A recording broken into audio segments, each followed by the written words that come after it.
Right. Now I'm late starting. Don't know if anyone's actually going to turn up. Let's see. Let's see, shall we? Let's just wait and see.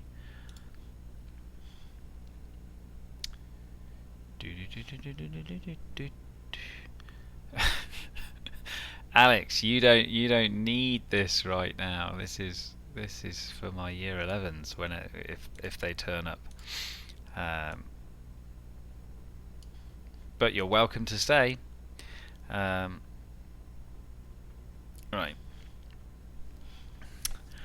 Let's see if anyone joins in. You need logic help. Okay, so they potentially cover some logic in this one. Might do some binary conversions, all manner of bits and bobs. But I'll wait for others to arrive if they're arriving. I can't do a long one because I'm already late. I know, and I apologise. And I am super tired. So we will see how it goes.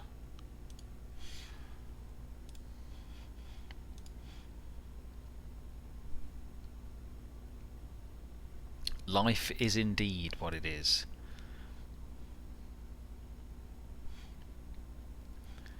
Do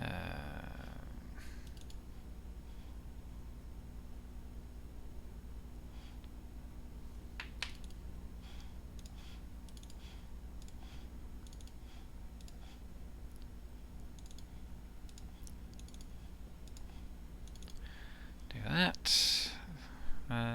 Is there anyone here? Nope.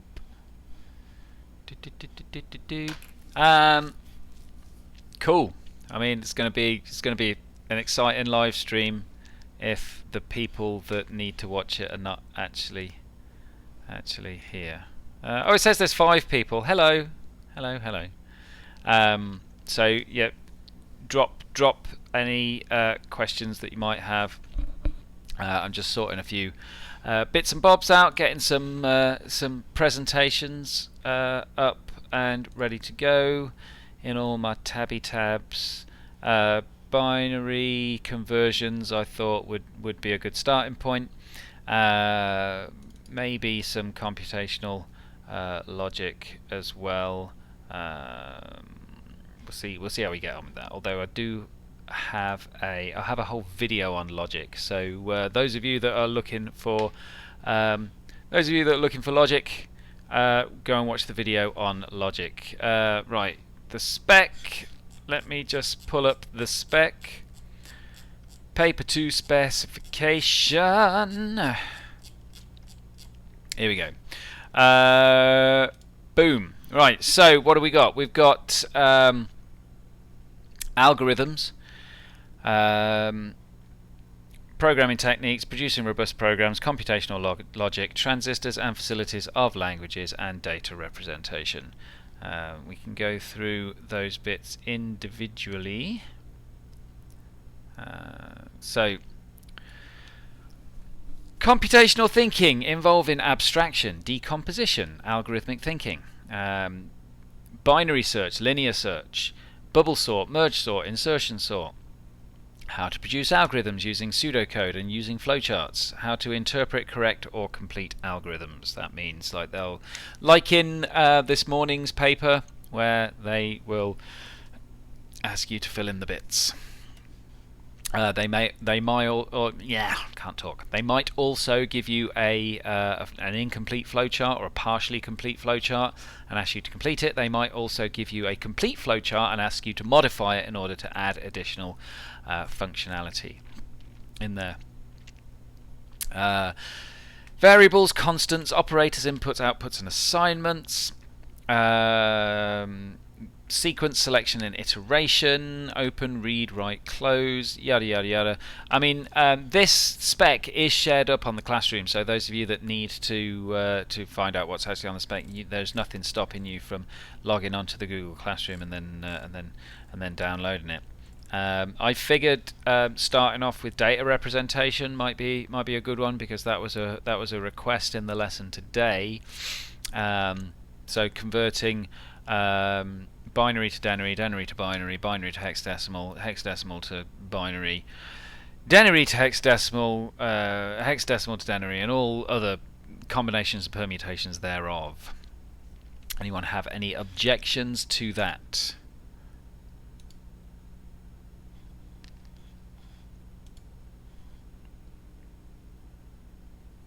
No? Well, I assume that no rejections means carry on. Look at that. Binary.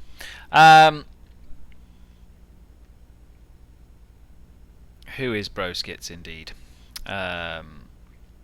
Right, okay, so if you want to do some binary stuff, let's begin at the beginning. One of the things that you need to know is why computers use binary and what binary is.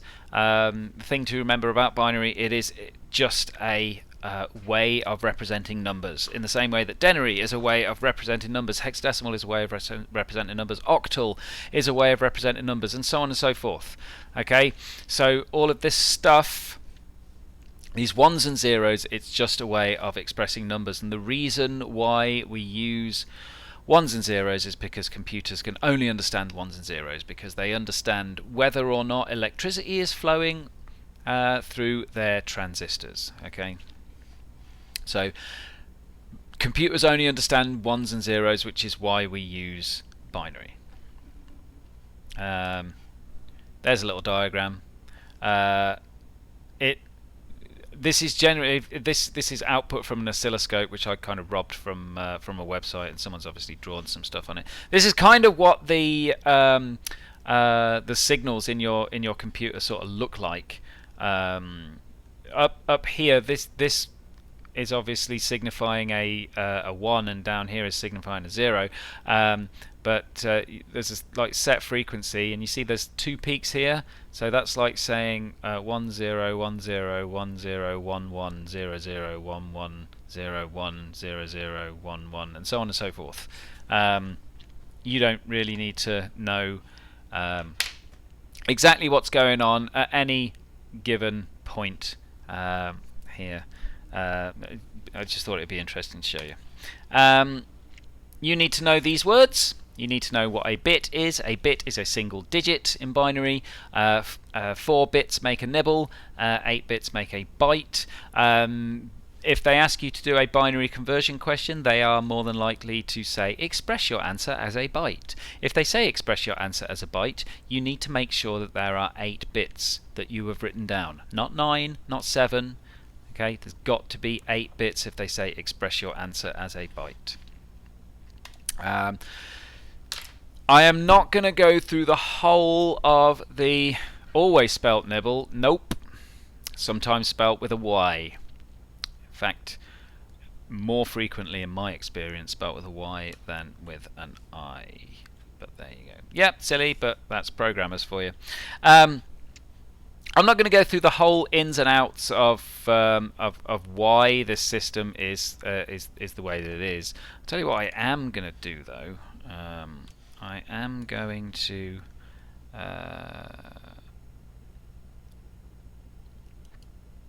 oh, I've messed that up, haven't I? Oh no. I am going to sort this out first of all. 01 binary to denary, there we go.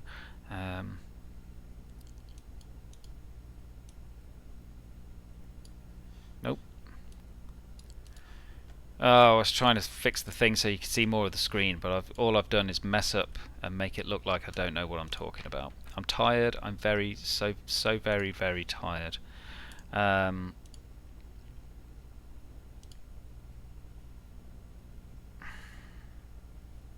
Don't know why that's not working. You know what?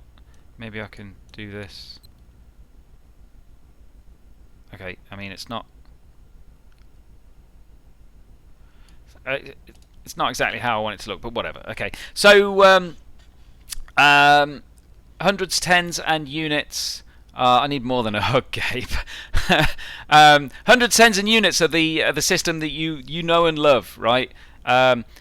If you write that as powers of 10, you get 10 raised to the power of 0, which is 1. You get 10 raised to the power of 1, which is 10. And you get 10 raised to the power of 2, which is 100. Okay, now it works exactly the same with binary.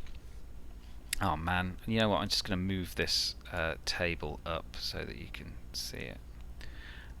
There's a table. Our magic numbers at the top, you start off with 1, which is 2 raised to the power of 0. The next number is 2, which is 2 raised to the power of 1, 2 raised to the power of 2, 2 raised to the power of 3, and so on and so forth. You double each time. If you cannot remember what the numbers are, make sure you write a 1 in the rightmost column and you double them each time. 1, 2, 4, 8, 16, 32, 64, 128, 256, 512, 1024, 2048, 4096, 8192, 16384, 32,768, 65,536, and so on and so forth. All you need to know, though, is all the way up to 128. You will not be asked any questions beyond 8 bits. Okay, so that is that. Okay, so when you consider that binary is literally it takes the same format as the denary that you are used to. It's powers of 2. In my mind, it becomes easier to sort of understand what's going on, right? So the ones tell you how many of these numbers at the top exist in the number, right? So if I've got a 1 down the bottom here, that means there is 1 8 in my number. I've got a 0 down here, meaning there are no 4s. I've got a 1 down here, meaning there is 1 2, and I've got a 1 down here, which means there's 1 1. So that's 8 plus 2 plus 1 equals 11. 11 in binary is 1 0 1 1. Okay, but you know all of this, right? You know all of this. I'm not gonna. I mean, I could go through the. Let's count up in binary, but I'm not going to do that, because you know how to count in binary all the way up to this number. What is that number there? Someone tell me. What is that number right there?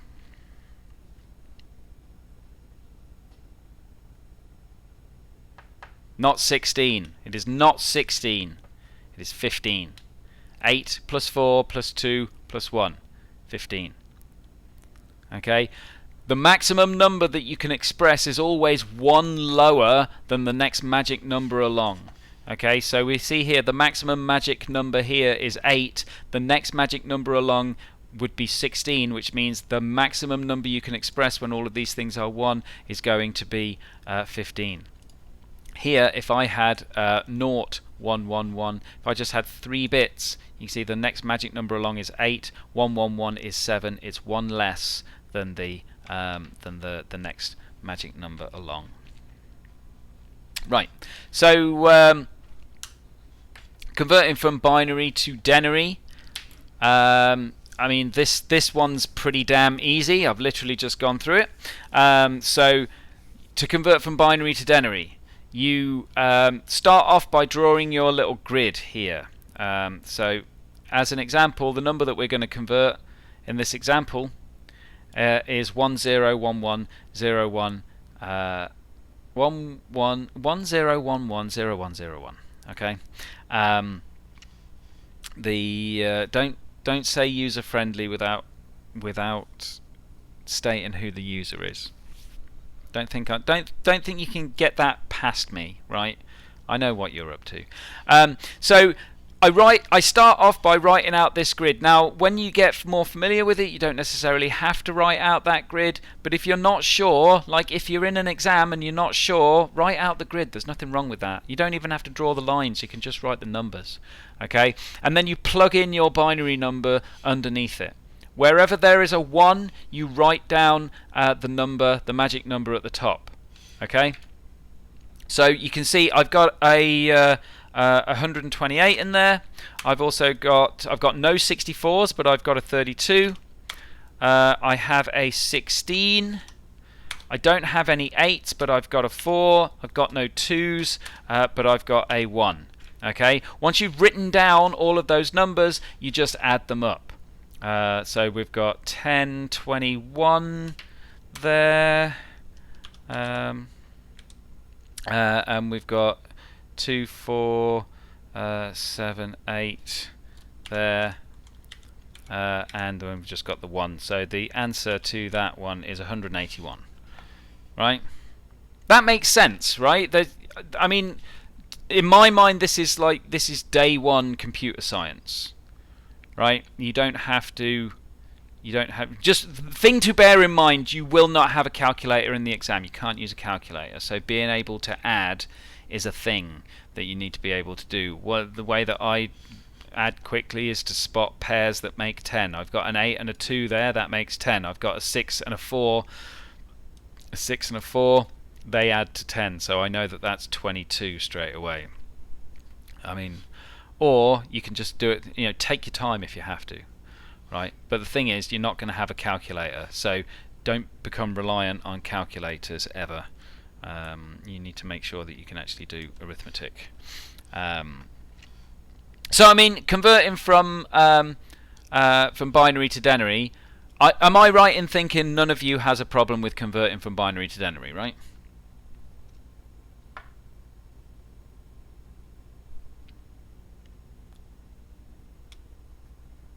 No one can say anything. No problem, right? If Gabriel has no problem and Blessed has no problem, I'm going to assume that everyone else watching, like James, what does most likely mean, James? Do you mean that most likely you don't have a problem, or there's some ambiguity there? As a computer scientist, I dislike ambiguity.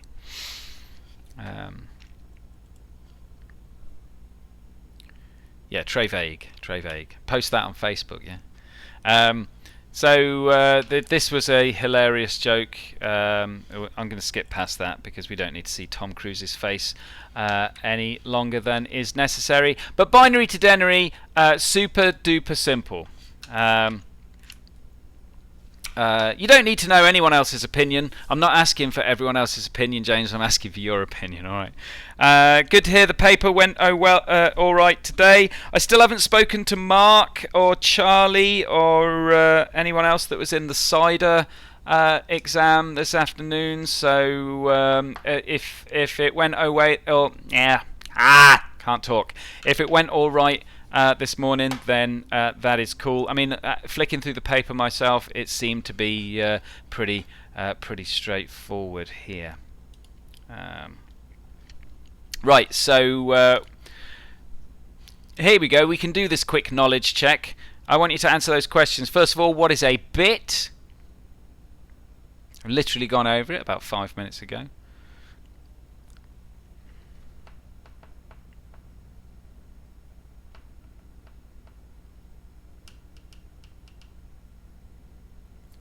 Now, the cipher one was nice, man. I like that one.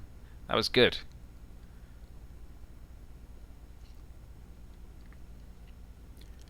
A bit is a single binary digit. Good. What is a byte? What is a nibble? You can do both of them together.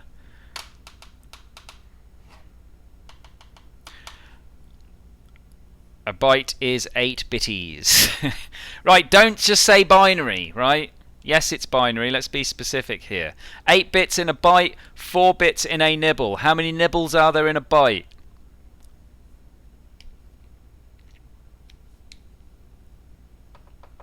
Yes, good. So what's the highest number that can be represented with 4 bits of binary?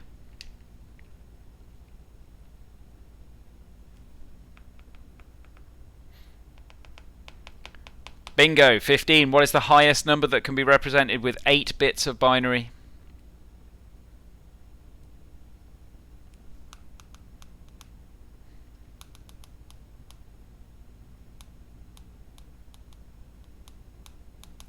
$255 is the correct answer. 256 requires another column. Okay, there are 256 different values, but remember 0 is one of those values. So the highest number that can be represented with 8 bits is 255. Okay, remember it's always one less than the next magic number along. Okay. La la la la la. Right. Convert the following binary numbers to Denary. We're not going to bother doing that. I mean, you can. I'll let you do that in your own time. But we're gonna go to the next one. So we've just done binary to Denary. We've just done binary to Denary. Let's do Denary to binary. I mean, it's marginally trickier, but generally speaking, it's pretty straightforward. Now, I have got this little chart here that tells you how many bits you would need to represent, X numbers. So if your number that you want to represent is 63 or below, you will need 6 bits. But just going back to what I said previously, the exam will generally say express your answer as a byte. I would be tempted to always express your answer as a byte anyway. And to do that, if you have a 6-bit binary number, which is something like, I don't know, 110011, there's a 6-bit binary number. To express that as a byte, you just put zeros at the start. Okay, so now there's 8 bits: 0011 0011. Boom. Okay, so that. So let's do away with that table here. Right, we are going to we're going to convert the number 73.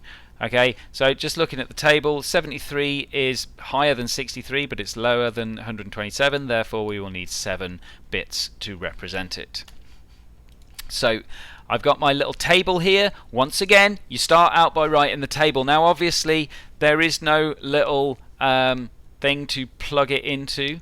0101 hold that thought. We will, because usually you've got to show your working as well, right? So you draw your little table and you put your values at the top, right? Now you got to keep sort of a track of what's going on here. If your number, so at the moment the number is 73, right? If that number is greater than or equal to the magic number, you put a 1 in there. If it's less than, you put a 0 in there, right? So 73 is greater than 64. Therefore, we are going to put a 1 in this first box here. Okay, so I put a 1 in that first box. I then need to subtract the magic number from the current number that we're using. Okay, so I've got 73, and then I need to subtract 64. Well, 73 minus 64 is 9, right? Are we agreed? Just chime in if I'm not, talking nonsense. Now 9 is less than 32. Okay, you got to remember, once you've done that subtraction, this number, the result, becomes the new number that you are using to keep track of the things going along. We're done with 73 because we've just subtracted 64 from it, and the number we're left with is 9. Okay, so 9 is less than 32, so we just put a 0 in the box there. 9 is also less than 16, so we put a 0 in the box there. Right? 8 is less than 9. 9 is greater than or equal to 8 is what I'm saying. So we're going to put a 1 in the box there, and then we're going to subtract 8 from 9. Well, 9 subtract 8 is 1. Okay, so 1 becomes our new number here, which means we put a 0 in there, we put a 0 in there, and then 1 is equal to 1, so we have to put a 1 in there. That's a 2. Put a 1 in there, and then we have to subtract 1 from 1, and we get 0. Okay. Now, if you keep this, if you keep this up all the way through, by the time you reach the end, your number will be 0. If you have filled in this whole table, and your calculations do not give you 0, they give you a number higher than 0, you messed up somewhere. So you have to go back and double check. Now, if you get to, say, this point here, so for instance, if it was 72 and not 73, we wouldn't have had 9 there, we would have had 8 there, and 8 minus 8 is 0. As soon as you hit 0 with your running total, everything else is going to be 0 all the way along. Okay, so there's a tip for you there. But again, That, in my mind, is the easier. It will never be less than 0. If you make it less than 0, you've messed up in your calculations somewhere. Okay? You don't need to know how negative numbers are represented in binary at GCSE level. That's something for A level. Okay? Next up. Done all that. I'll tell you what. Let's try it yourself. No. I'm going to give you a number. I'm going to give you the number. I want you to convert the number 138. Convert 138 to binary for me. That should not take you very long. It should be pretty straightforward. Okay, just got to remember, if necessary, write out those magic numbers: 64, 32, 16, 8, 4, 2, 1. Those are the magic numbers you need. Okay, we're converting 138. What is the answer? 12. 12 is not a binary number. We're saying 10001010. We seem to have a similar answer from everyone. Let's just double check. So we've got 128 here. That is less than 138, so we're going to put a 1 in there, and we are going to subtract 128 from 138, and that leaves us 138 minus 128 leaves us with 10. Okay, now obviously 10 is less than 64, so we're putting a 0 in there, we're putting a 0 in there, we're putting a 0 in there, and now the next one is 8. 8 is less than 10, so we are going to put a 1 in there. We're subtracting 8 from 10, and that gives us 2. So we are now going to put a 0 in there. We've got a 1 in there. We now subtract the 2. That leaves us with 0. So now that we're on 0, we're done. Everything else gets filled out with 0. And we are left with 1, 0, 0, 0, 1, 0, 1, 0. Congratulations. You guys can successfully convert binary to denary and vice versa. Okay, I mean, simple, right? It's literally the same thing for every single number. They will not give you a number higher than 255. They will not ask you to convert something to more than 8 bits. Ain't going to happen. Okay, so you're sorted there, as long as you can remember those magic numbers. And if you can't remember those magic numbers, just remember the rightmost number is 1, and it doubles each time as you move left.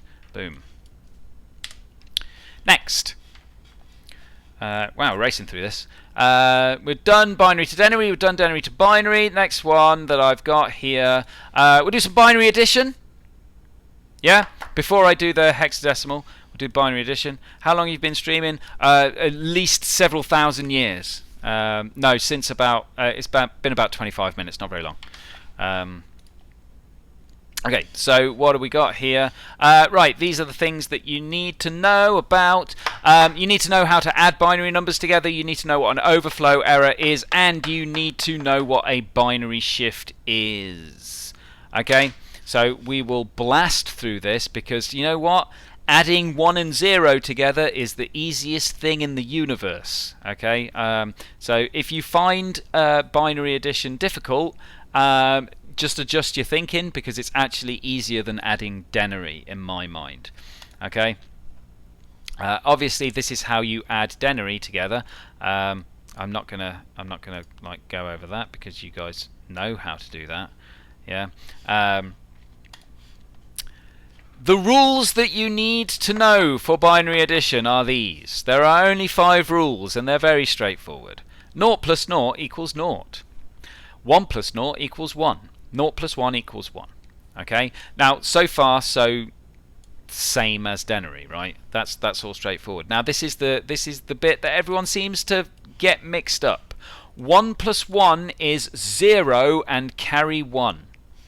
And if you think about it, that makes sense, because 0, 1 is 1 in binary. 0, 1 is 1 in binary. 1, 0 is 2 in binary. Okay. 1 plus 1 is 0 and carry the 1. Yeah? So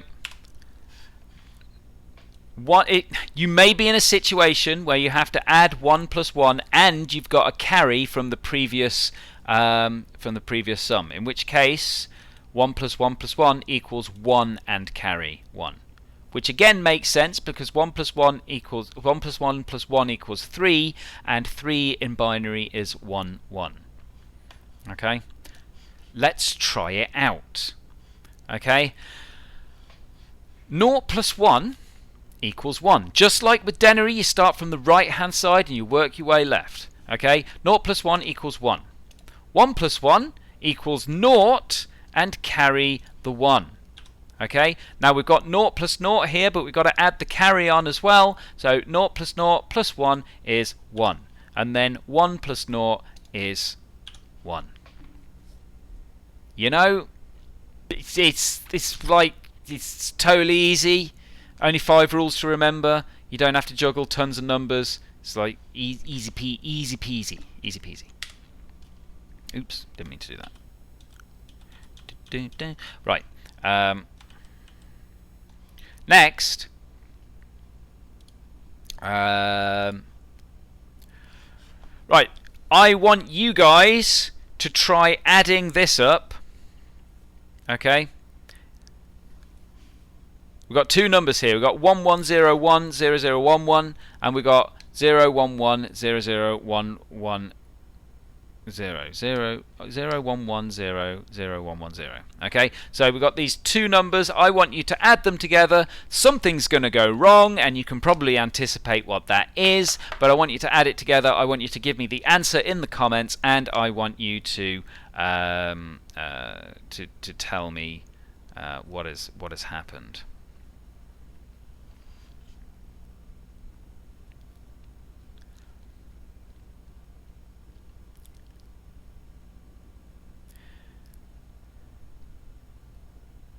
It is not 11111111, Gabe. It is not that. Okay. So, interesting. Right.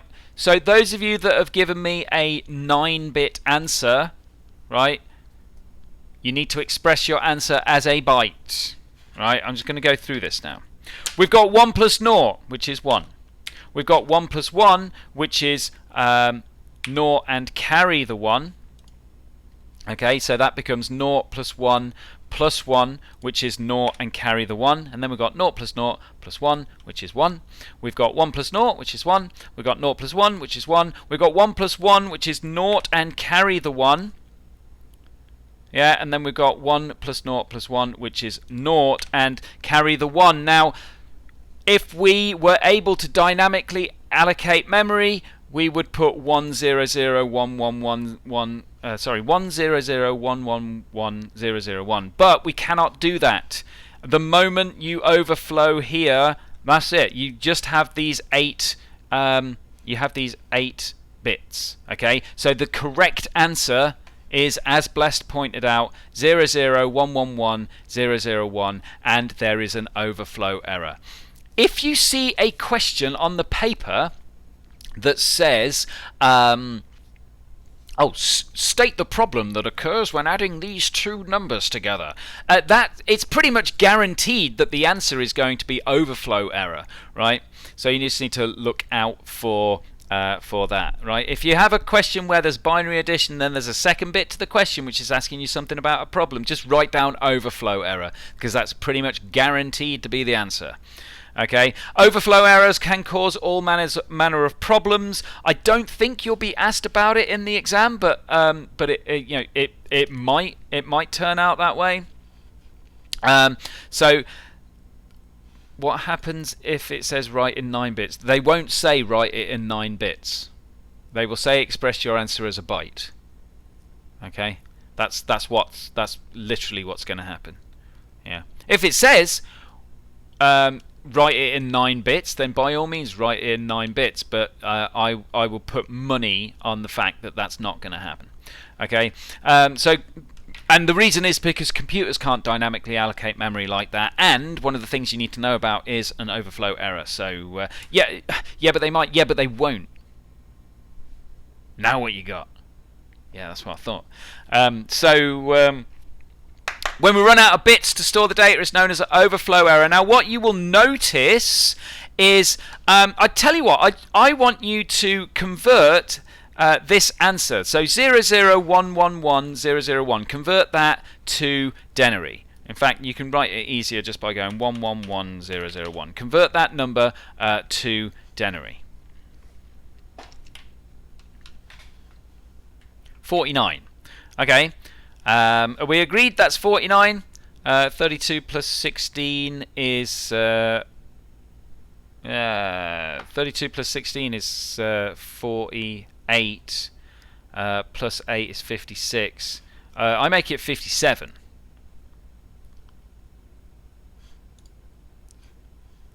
Okay. Am I right? Is it 57? Yeah, that's what I thought. Yeah. So if we just do a quick conversion on the other ones, what do we got here? We've got 11010011 and we've got 011001110. What do they come out to?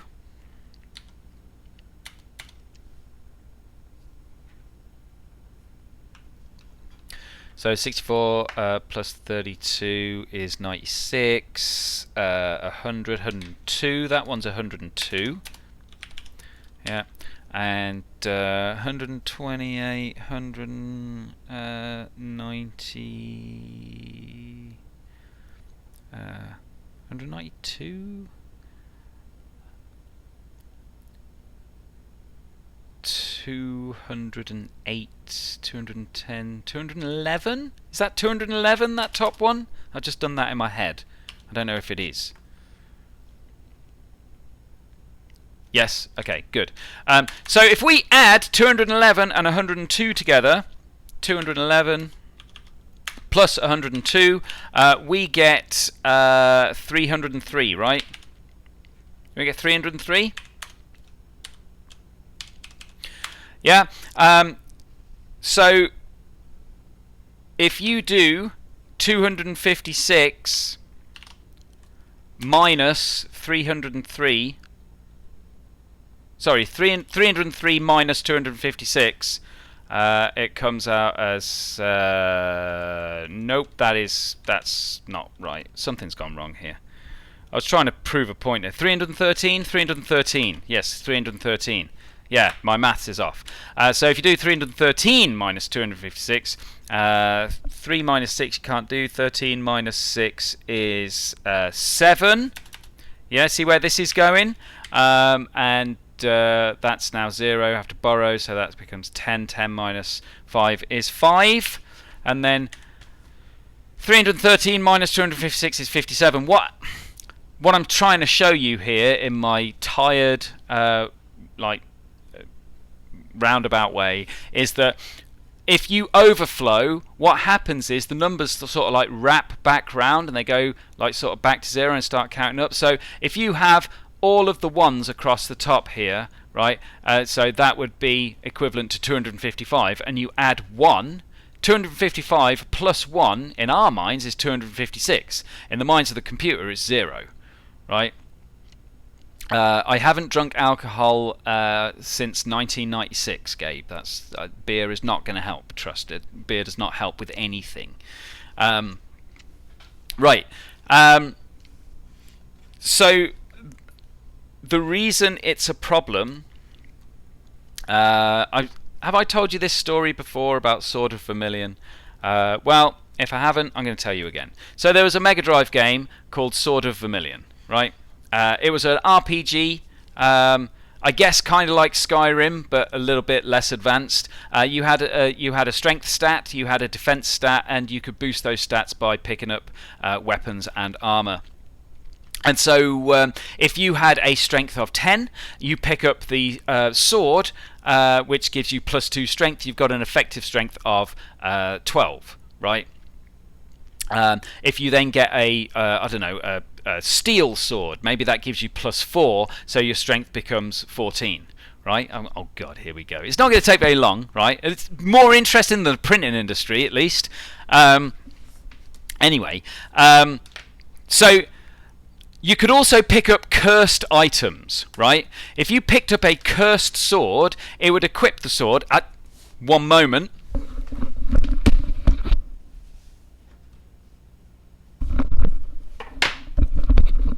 So I've got my sword off the wall. Here it is. Okay, it's the scissor blade from Kill la Kill.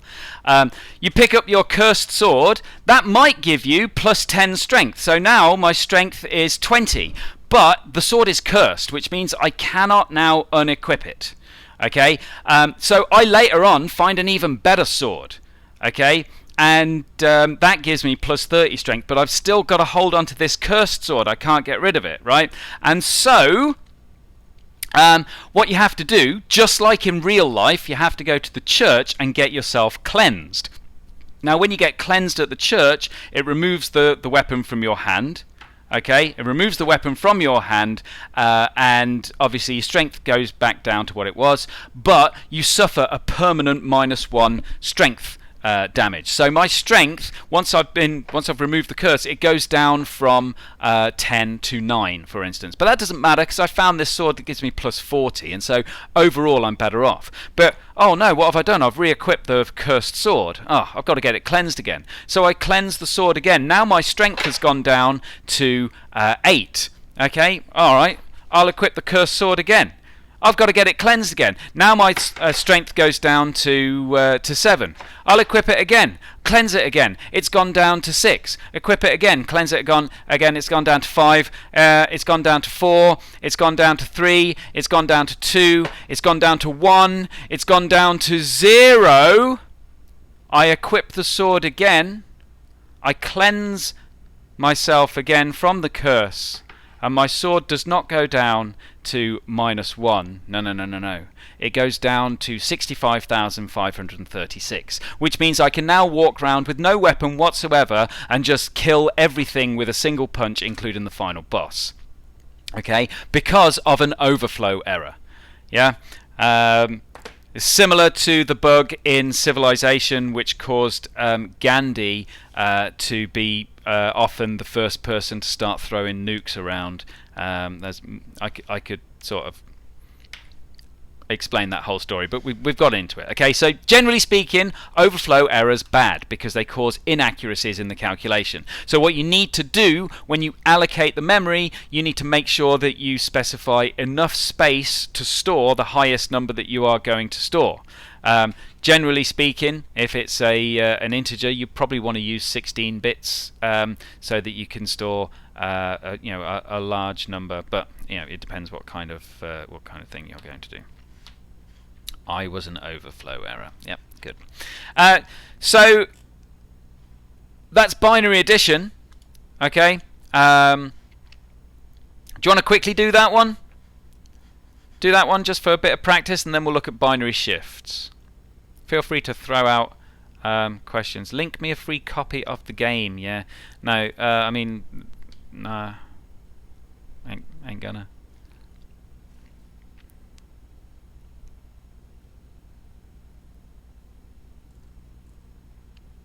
So add those thingamawhatsits together, if you please.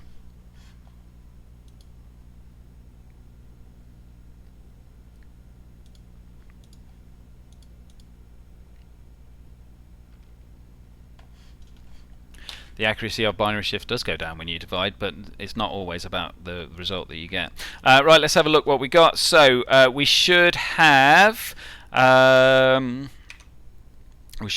1, 1, 1, 0 and carry the 1, 1 and carry the 1, 0 and carry the 1, 0 and carry the 1, and then 0 and carry the 1. So if we're expressing the answer as a byte, you should have an overflow. All right, Dan, I don't know who you are, but if you're not going to contribute anything useful, not really much point you being here. I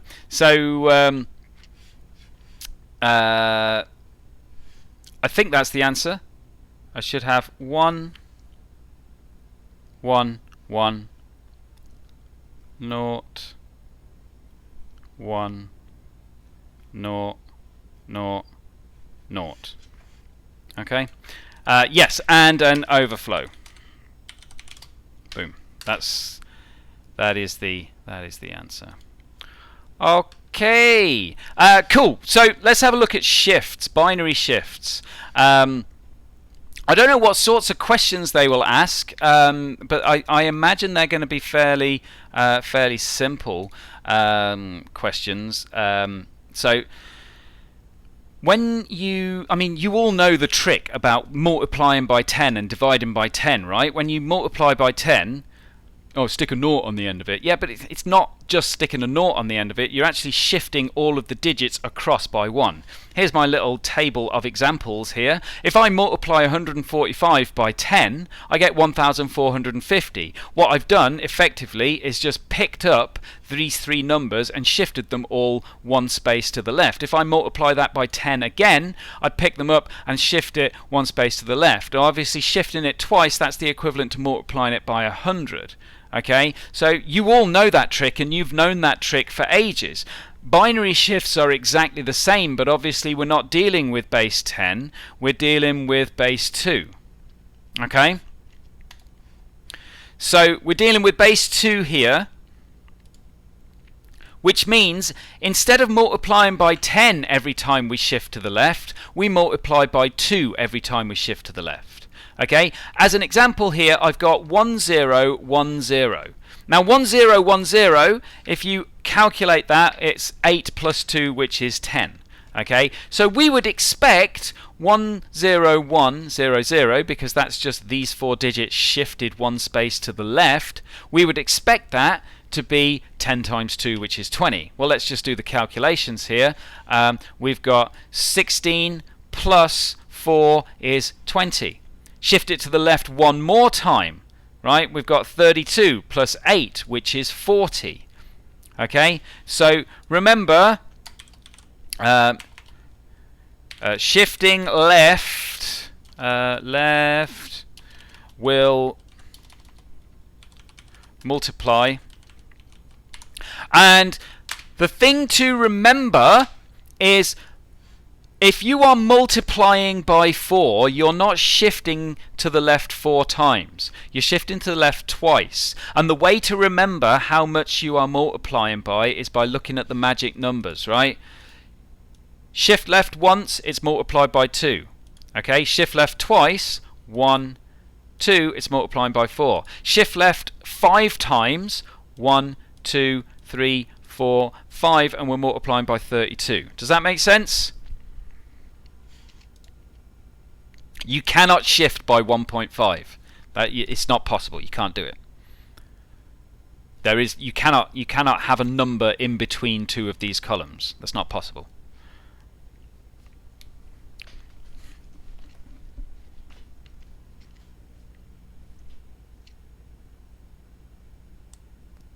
What do you mean mostly? What does that mean? Okay, so I mean, obviously, I'm going to respond to any questions that you have, but you gotta make sure that you shout them out. I'm going to assume that if there's no sort of like shout out questions, then I can sort of like carry on to the next bit and whatever. Okay, so binary shifts, shifting to the left will multiply. Shifting to the right will do what?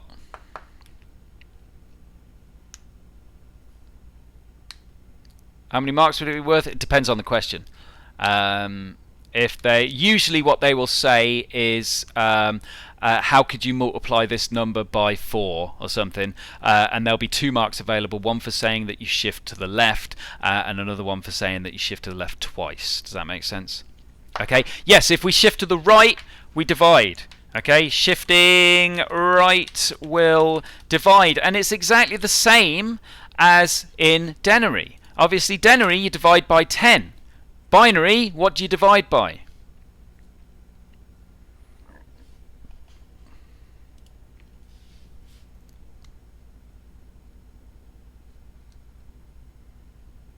Two, absolutely.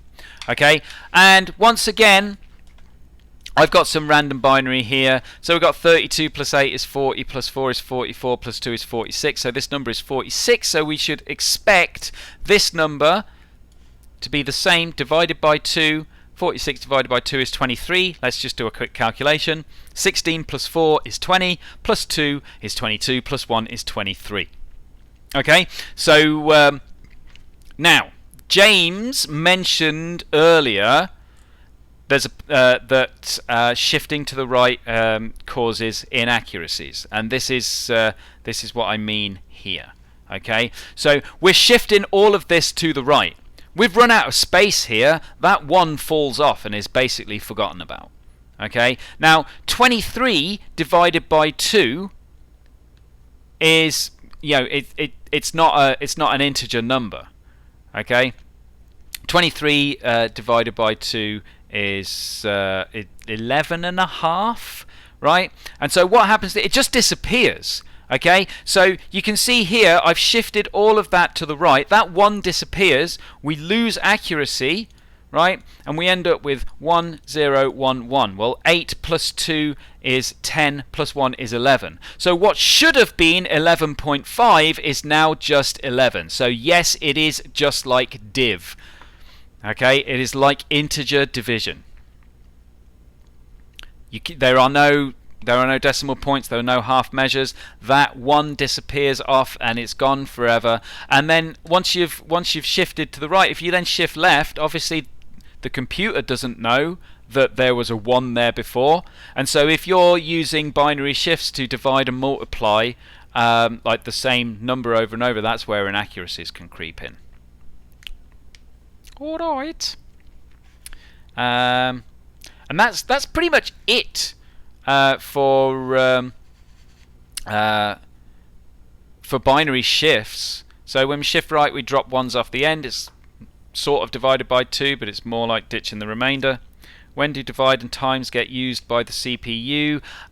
We use divide and times all the time. What happens if you divide by 2? What? Right. Understand, right? Bitwise shifts, although they have the effect of dividing or multiplying numbers, that is not how the CPU multiplies and divides numbers. Okay, the CPU will multiply and divide numbers by repeatedly adding or repeatedly subtracting. Okay, although this has the effect of multiplying and dividing numbers, it is not the same thing. Okay, so there was a question that someone had. Oh man, and now it's fallen out of my.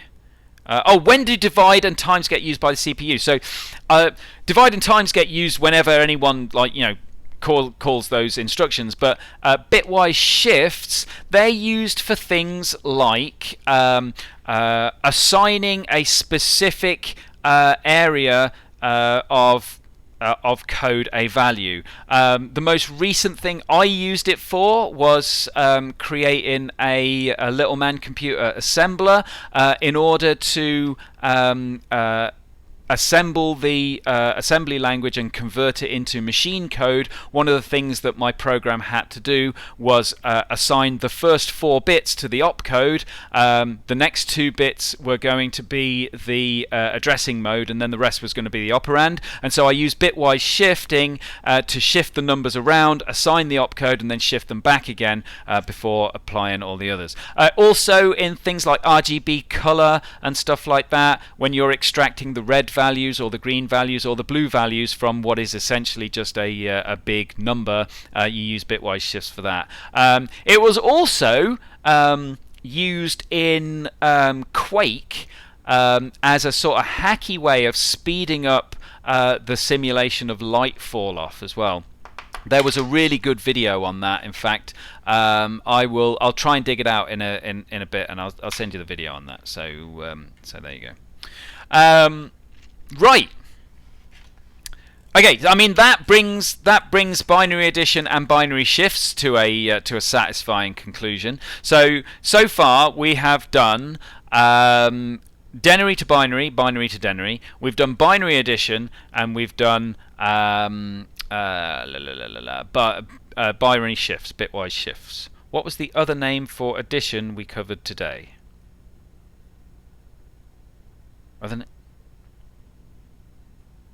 Other name for addition?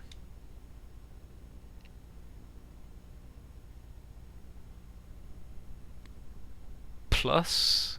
I don't know. I can't think of another name for addition. Oh, wait, do you mean concatenation? That's not another name for addition, that's another name for the plus operator. So, for instance, if you had 3 plus 5, that is addition, right? But if you had hello plus name, that is concatenation. And they're entirely different things. Okay, they're not the same. They use the same operator, but the concatenation operator joins two strings together. The addition operator obviously adds the value of two operands. Okay, right. So if we go on to hexadecimal, and then we can have a look at how binary is used to store images and sound. Sound fair?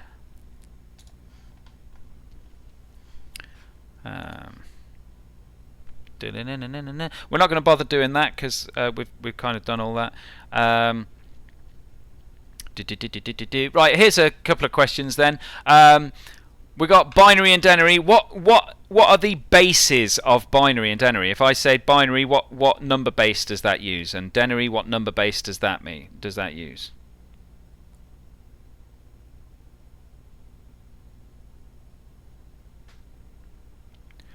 When you say 10, what is 10?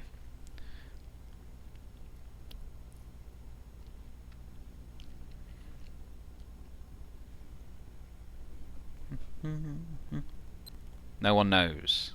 No one knows. Nope. Okay. Binary is not base 10. Binary is base 2. Denary is base 10.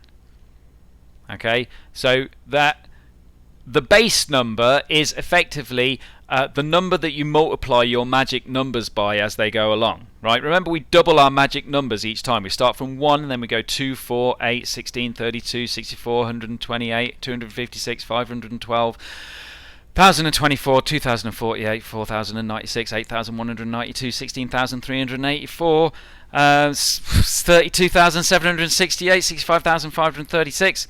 Right? But with our denary system, we have 1, 10, 100, 1,000, 10,000, 100,000, a million.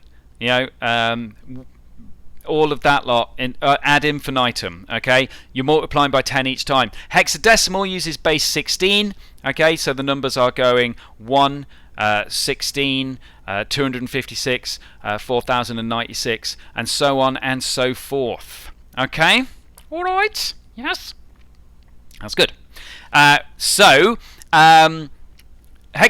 is just another numbering system, right? And a lot of people get a little bit scared of hexadecimal, but there's not really any reason to be scared as long as you know how to represent the different digits. You've got to remember that it goes from 0 all the way up to 9, and then it goes A, B, C, D, E, F. Okay, so 10 is A.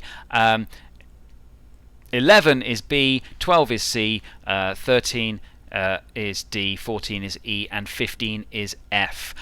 If you have a question about hexadecimal, it's probably worth writing down those digits just at the side of the paper, so that it's easy for you to quickly reference. You know, that's what I would probably do if I was in your shoes. If we count in hexadecimal, right, we've got 1, 2, 3, 4, 5, 6, 7, 8, 9. The next one is A, and then B, C, D, E, F. Now, the next number, that is not 10. It's 1, 0. What is that number? What does that number represent in denary? 1, 0.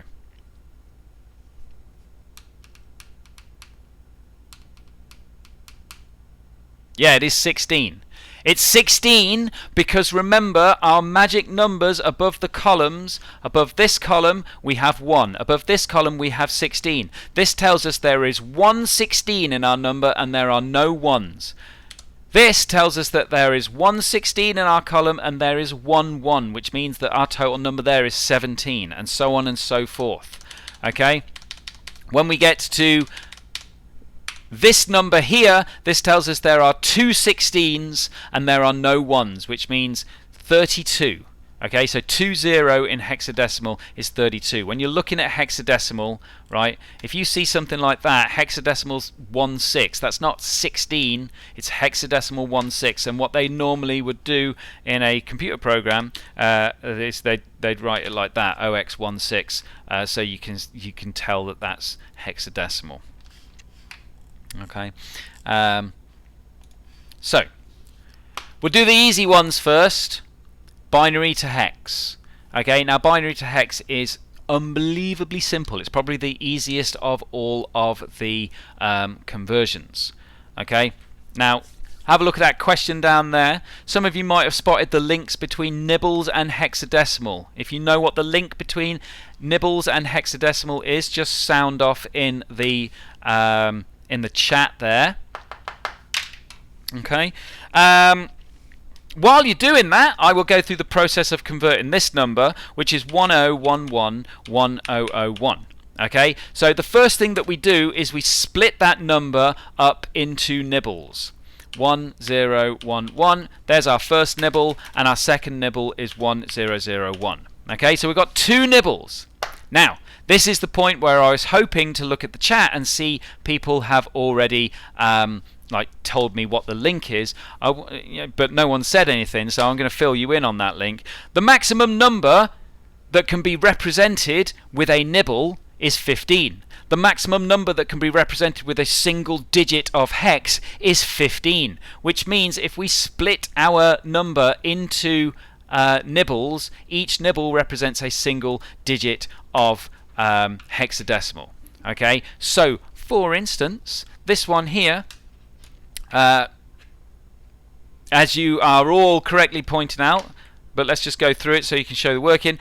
We've got 8 plus 2 plus 1 is 11, and then over here we have 8 plus 1, which is 9. Now 11, we can't represent 11 just by writing 11. We have to convert it to the corresponding hexadecimal digit, which is B. So once we've done that, we join them both together and we end up with B9. That is the answer there. Easy, right?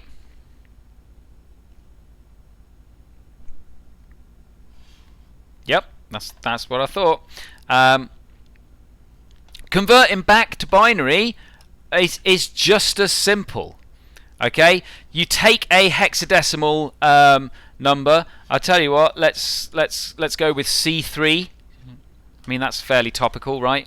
If we convert C3, right, we have our two digits. We separate the digits. The first digit is C, the second digit is 3. Now C is obviously that's a letter, not a number, so we have to convert that to the equivalent. C is equal to 12, right? And then 3 that's still equal to 3. Once we've done that, we just convert both of those numbers to a nibble. Okay, 12 converted to a nibble that's 1 8, 1 4. No 2s and no 1s, and then 3 converted to a nibble is no 8s, 1 4, 1 2, 1 1. So we end up with 1 1 0 0 0 1 1 1. No, I messed up. There we go. Yes. No, you were right. That would have been B7. Whew. Yep. Been awake a long time. So yeah, well pointed out. ZK, if that is your real name. So yeah, it should be 11000011.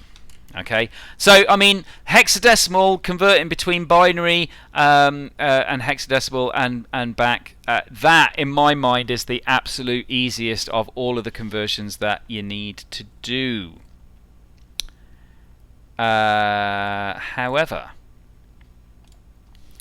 hexadecimal to denary. This can be a bit of a pain, especially considering that you're not allowed a calculator. So if you're not that hot on your 16 times table, you might want to write some of it out, but you can get away with just knowing your 8 times table with this little trick. Okay, so sorry, hex to denary, don't actually need to worry that much about it. Okay, let's do this one. We've got F3.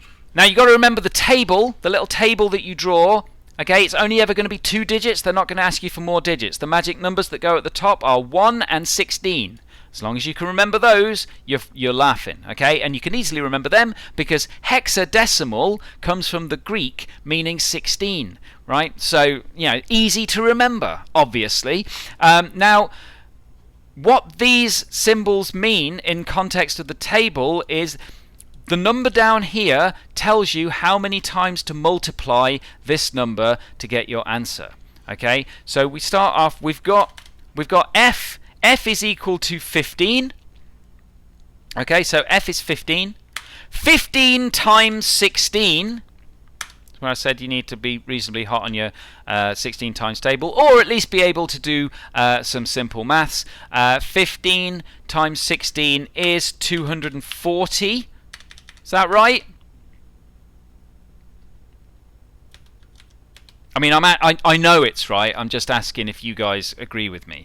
Right, 15 times 16 is 240. Now we're not done yet because we've only converted that first digit. Right, we now need to convert the second digit, and we have to do the incredibly challenging sum 3 times 1.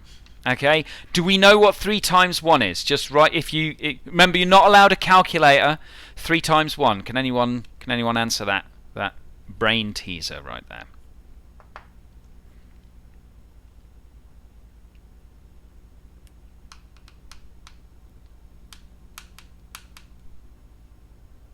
It's not 8. It's actually 3. 3 times 1 is 3. So once we've got that 3, right, we just have to add it on to that first one. So our final answer ends up being 243. Right? So remember, it's this number here multiplied by this number here, plus this number here multiplied by this number here. It's exactly the same as what's going on in binary, except in binary you only ever have ones and zeros, right? So now you need to multiply that by that and add on that by that. Okay, 15 times 16 is 240, 3 times 1 is 3, 240 plus 3 is 243.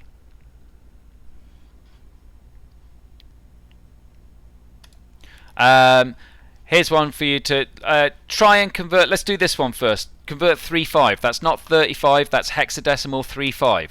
Convert hexadecimal 3/5 to denary. Have a crack.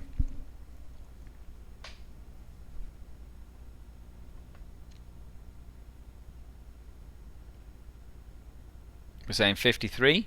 Saying 53. A couple of you saying 53. Let's check it out. Okay, so we've got 3 times 16.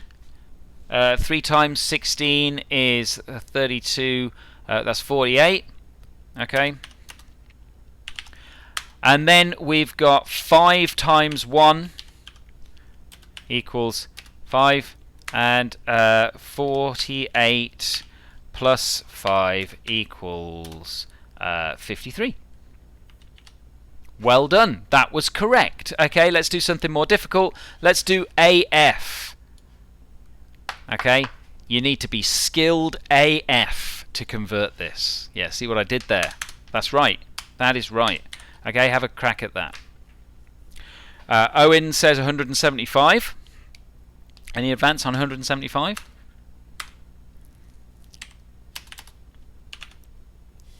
So A equals 10.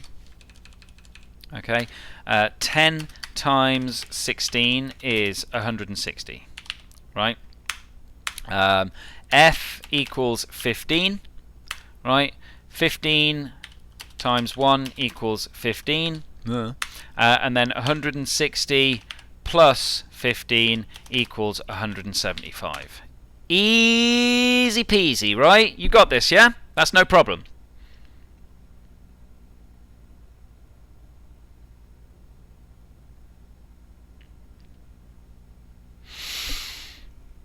Is that no problem?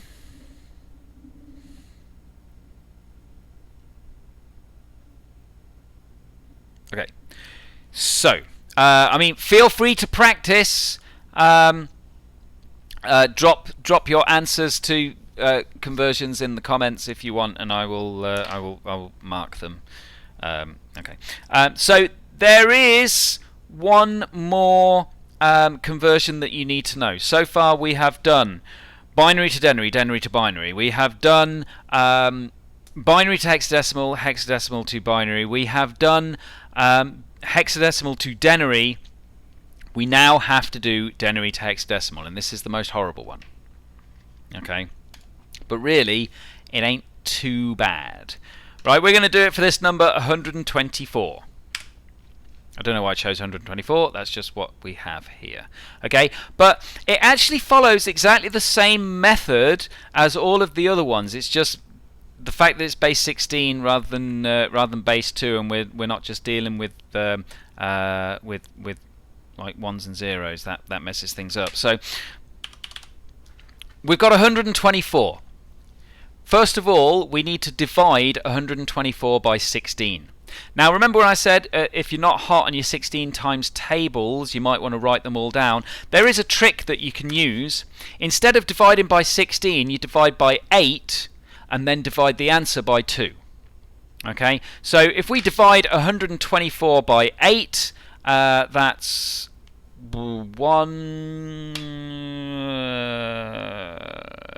8 into 44 goes 5, which is 40. So so 124 divided by 8 is 15. Is that right? Someone want to verify that? I was absent when they taught times tables.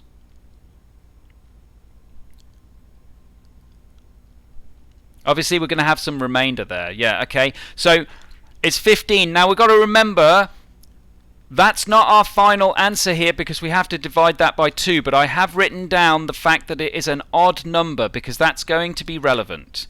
Okay, so now we're going to divide 15 by 2. We're going to divide 15 by 2, and we're going to discard any remainder that goes on there. Okay. So 15 divided by 2 is 7 by my reckoning. Is that right? I mean, it's 7 remainder 1. Yeah? Is it 7 remainder 1? I want to say it's 7 remainder 1. Okay. Cool. So now we know that there are 7 16s in there, so we can put 7 in that first column, right? But we're not done yet because we need to know what the remainder is. Yeah?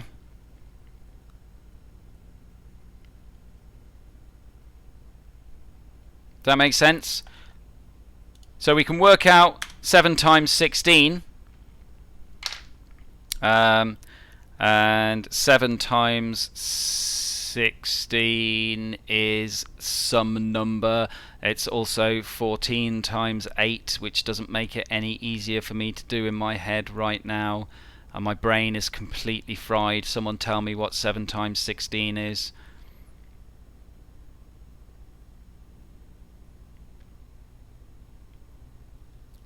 $12? It's 12 remainder. Right, 100. Yeah, I mean, another way you can do it, I'll just point this out. The reason I noted that that was an odd number, right? When we did 124 divided by 8, we had 15 remainder 4. It's 15 remainder 4, right? If we have 15 remainder 4 and it is an odd number, you add on an 8. Okay, so 4 plus 8 is 12 to get that remainder. If you end up with an even number, you don't add it on. Okay, so when we calculate that first number, okay, when we divide that by 8, if that's an odd number, whatever the remainder for that is, you add another 8 on. If it's an even number, you don't add the 8 on. Okay, so now we're left with remainder 12. Okay, now the remainder is what goes in this box here. Now obviously we can't write 12 in there. We have to write the associated letter with 12. Right? What is the letter for 12? C. 7C. So 124 converted to hexadecimal is 7C. Now, because this is a horrible, horrible thing, let's just go through another one, shall we? Instead of 124, let's do I don't know, 79. Should we do 79? Yeah, let's do 79. Okay, so we could do 234 afterwards. We'll do 79 for now. Okay, so 79 divided by 8 is 9, right? It's 9, remainder 7. Does that sound correct?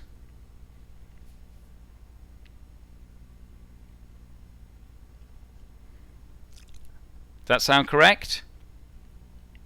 Yes. Good. So, because the answer here is odd, we have to add 8 onto our remainder to get our second digit. Okay? So, 7 plus 8 is 15, which means 9 is our first digit. No, we have to divide that by 2 again. Sorry. Right, we've got 9 divided by 2 is 4. Okay, so 4 becomes our first digit, and then 15, we convert that to a letter, that becomes F, 4F. And if you work that out, 4 times 16 is 64, plus 15 is 79. Okay, so Blessed wanted to do 234. Let's do 234. Okay, 234. Here we go, 234. So we'll do 234 divided by 8. That is going to be 234 divided by 8. 8 into 23 go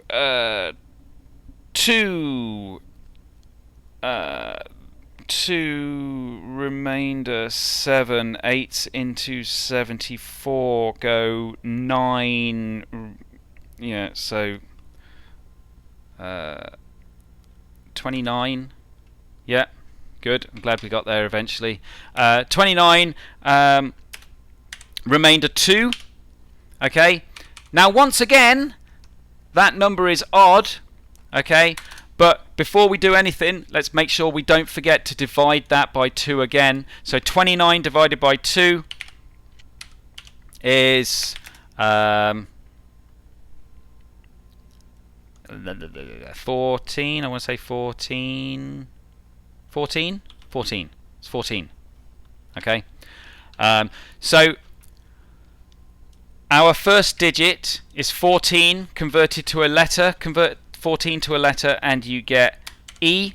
And then we had remainder 2 here, but because we had an odd number here, we have to add 8. Okay, so 2 plus 8 is 10. That gives us A. EA, the worst games company in the world. Is this making sense? I was trying to find an example that I tell you what. Let's find an example that doesn't have an odd divisor there.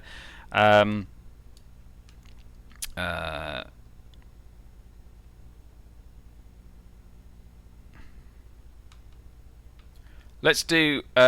If we did 243, right? If we did 243, divide 243 by 8, and you get 30. Remainder 3. Yeah, 243 divided by 8 is 30. Remainder 3. Okay, now we have to divide that 30 again by 2, and we get 15. Yeah? 30 divided by 2 equals 15. 15 equals F. So our first digit in for 243 would be F. Now, because this original answer was even, we do not add the 8 onto it. Okay, so that remainder just goes straight in there, F3. Okay, the rhyme to remember this.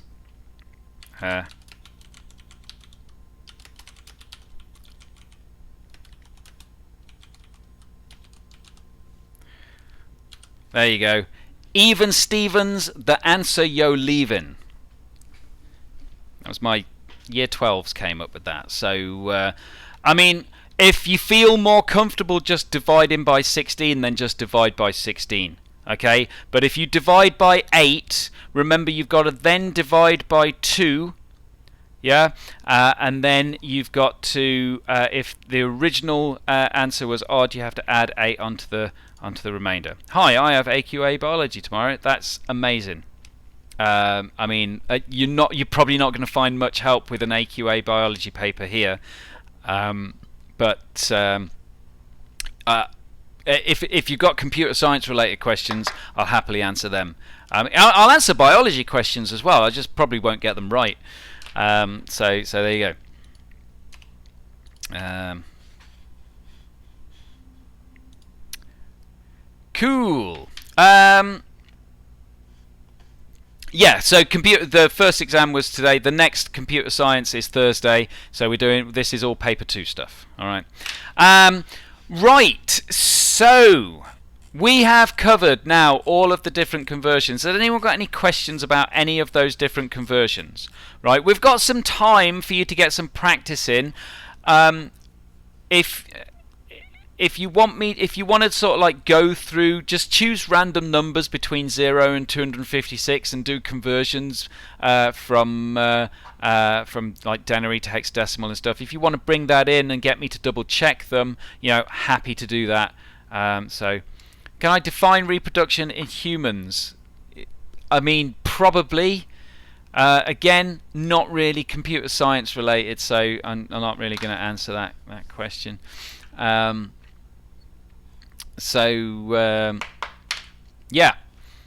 Now, I had originally intended to just spend an hour on this because I am super tired. But if I say we call it a day at 9 o'clock, that gives us 10 minutes, which means that you've got it's science to half of your. Yeah, that ain't how it works, dude. Just because there's science in the title, that doesn't mean we cover biology in computer science. It's called computer science because there's a lot of experimentation and building on the results and generating hypotheses, but it doesn't relate to actual physiology. So just throwing that out there. So we've got 10 minutes. If anyone's got any specific questions you want to ask, I would go through some logic stuff, but I've already got a video up about logic. Let me just double check. There's a couple of videos that I had up. Let me just double check which ones are actually going to be relevant to you guys. Right, so I have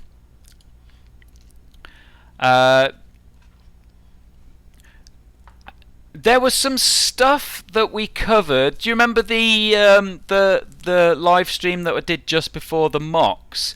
It was about like 5 months ago. I covered some of the stuff in that. So it's in the second one, which is about an hour and 45 minutes. You might want to go back and double check that.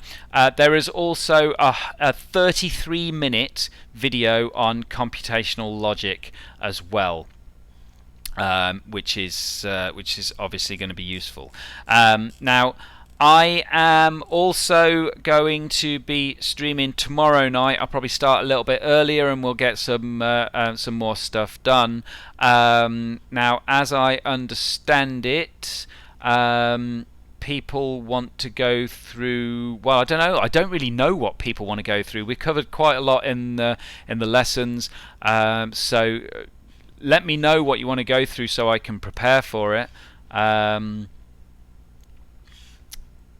yeah, I mean, who's got questions right now? Is there anything you wanna know? I'm just gonna check to see what stuff I've got in my list of ish.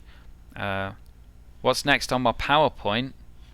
We're gonna do applications of binary. Applications of binary. Yeah, so let's do the applications of binary. How images and audio are stored and all of that shenanigans. Okay, mate, this is not a biology stream. There's not going to be anything about reproduction. I can only apologise. I'm sorry. Okay, so I've covered why we use binary. Covered all of that lot. Character sets is one way that binary is used. I'm assuming you know about character sets. The two that you need to know about are ASCII and UTF. Okay, UTF, which stands for Unicode text format. Okay, so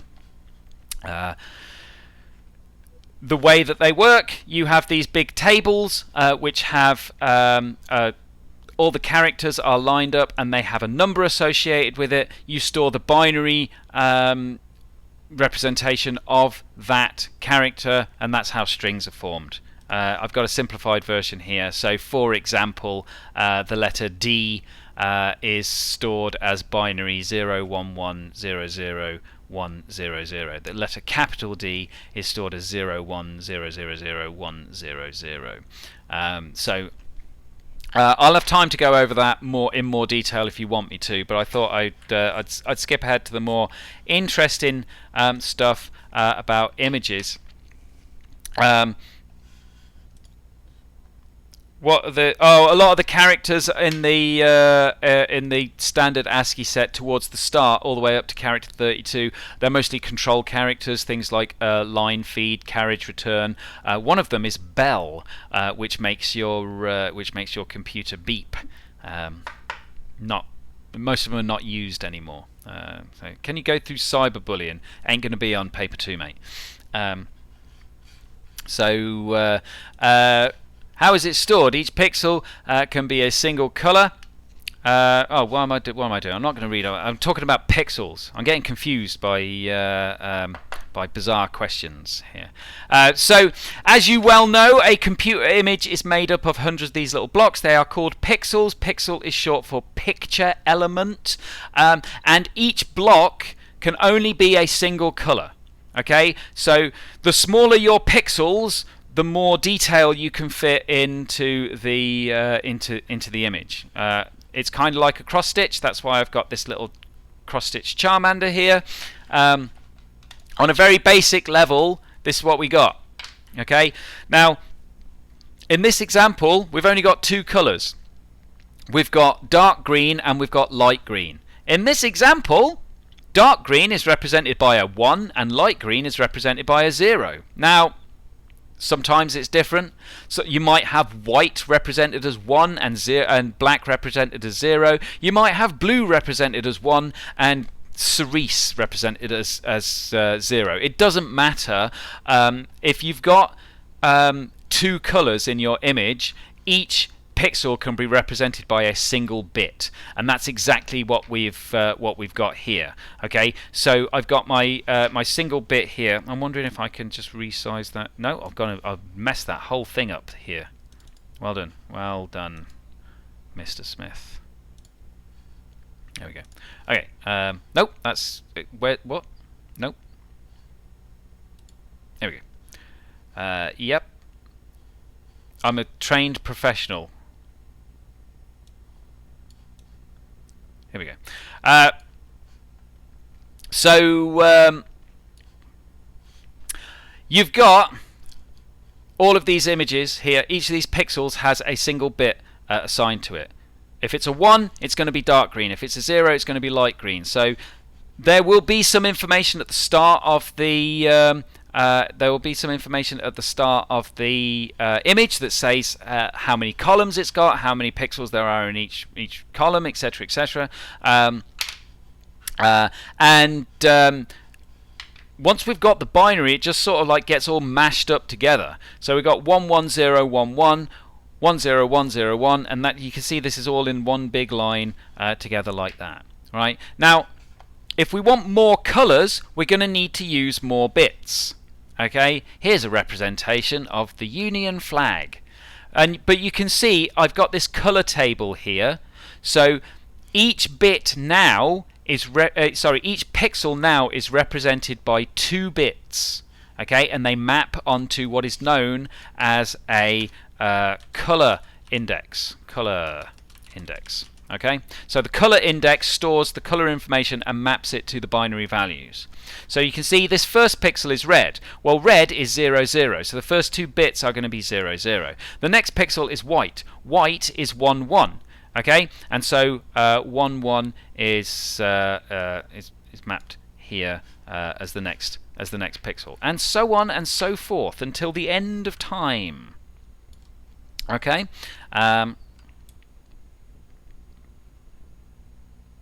Yeah. Okay. So the more colors you have, the more bits per pixel you will need to store them. If I've got 2 colors, I need 1 bit. If I've got 4 colors, I need 2 bits. If I've got 8 colors, how many bits do I need?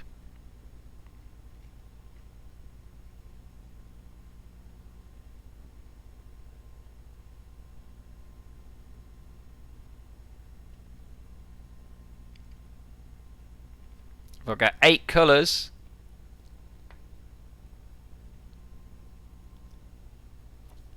yeah. So if I've got 1 bit, that's 2 colors. 2 bits is 4 colors.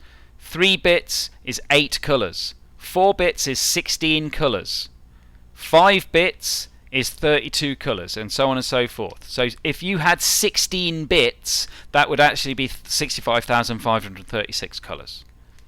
Okay. That's a thing to remember. Now,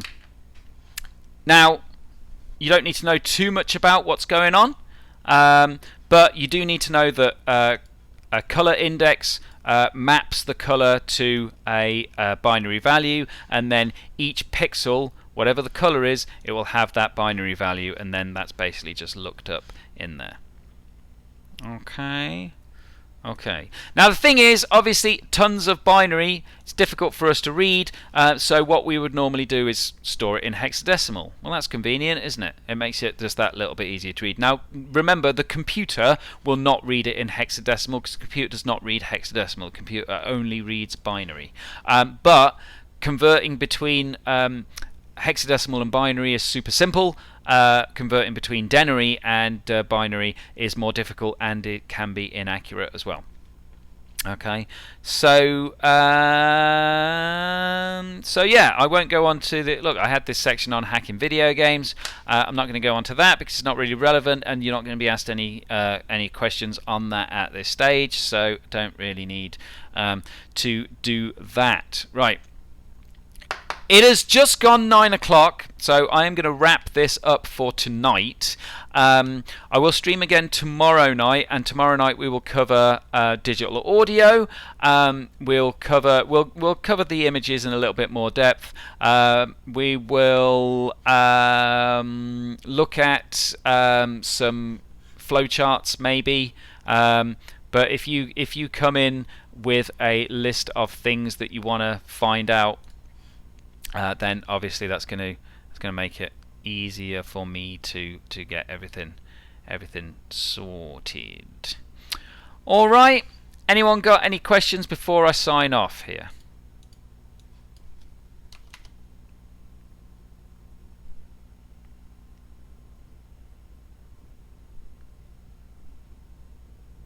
No, it seems like everyone's gone anyway. So cool. Right, well, that wraps it up for tonight then, guys. So thank you very much for watching. Feel free to watch the live streams that I did prior to the mock exams, because they will still be just as valid. And come and find me at break time, lunchtime, after school, or even before school. Ask me whatever questions.